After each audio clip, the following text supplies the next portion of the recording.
What have we done to deserve this? Well, a world of uncertainty that knows no limits, and the constant threat of all that we have held to be true. We've done everything to deserve this. It's not a time of heartache, it's a time of jubilation. It's a time of eternal explosions where each and every belief that each individual has is brought forward and into the light. Every dark and sinister thought is playing out on a screen of reality right now. All that was hidden is marching forward and being exposed, pushed into conscious awareness by the ghosts of those that have been wronged throughout history. In the spiritual circles, we know it to be Judgment Day, but it is not in the religious context that is skewed by agendas or threats, but as a liberation from all that we have been made to become. For those that have held the light close to their chest, for fear of exposure and recrimination or witch hunts and being shunned, this is their time. They'll peel out of the cupboards, they'll walk out of the shadows, and they'll march out of the forests and climb out of the dungeons, and they will lift up out into the light. For those that have held the dark close to their chest, acting out in grievous and disturbing manners, this is their time. They too will peel out of the dark, and because they have no light to give, and their soul cannot come forward to represent them, they'll stand naked and exposed before all. Those that know light will be nourished and uplifted by the radiance of it, and those that do not know light, finding no refuge anywhere, will seek to abandon their thrones, and having fallen from grace will go to meet their future somewhere else. It must all be brought to the light. Every piece, even every tiny morsel of information in darkness must be weeded out so that nothing remains.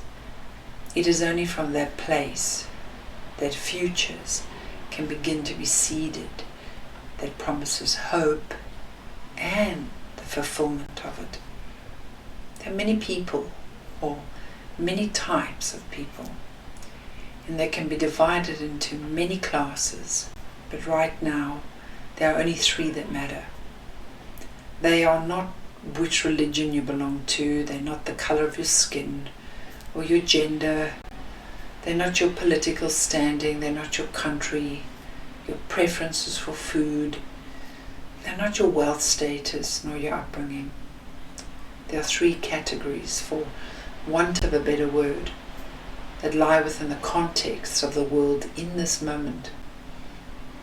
There are those that want to know and want to learn about the world and what is taking place, and they will move through internal avalanches trying to understand and make sense of the upheaval. There are those that do not want to know and will not look, nor will they dig deeper, and they will not be happy if you try and make them aware. Then there is the third group of individuals who, having prepared themselves for years, will take what is being revealed to them and they'll own it. And they'll move their internal worlds through the fears, the uncertainties, the grief, the chaos, and they will change and transform themselves. They will create new future options and surrender their beliefs, their old choices, their judgments, and their entire self-image, or the way they see themselves, and they will ignite the spirit within their own being. There are those, well, these are the rarest of the three. There'll be leaders and light shiners for all three categories, and individuals will follow, hoping that they will ease their self-doubt and lack of stability. This will all come to pass, for each of these kinds of individuals will have the ability to transmute the dark within them, the thoughts and emotions that they carry in their bodies, and their dark dreams and fantasies.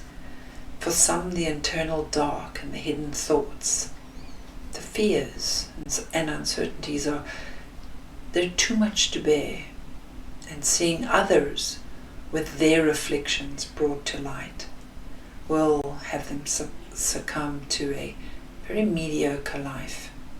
Seeing others condemned and judged, they will not purge their own darkness, and the future will be set. For others, their light hidden for so long will be buried under a mountain of beliefs and lack, hesitancy and fear, and they will not find the courage to move their mountain, and their future will be certain. And for the last individuals, their courage will be unmistakable. Their fiery hearts and indignation will cause them to stand even when those around them fall by the wayside.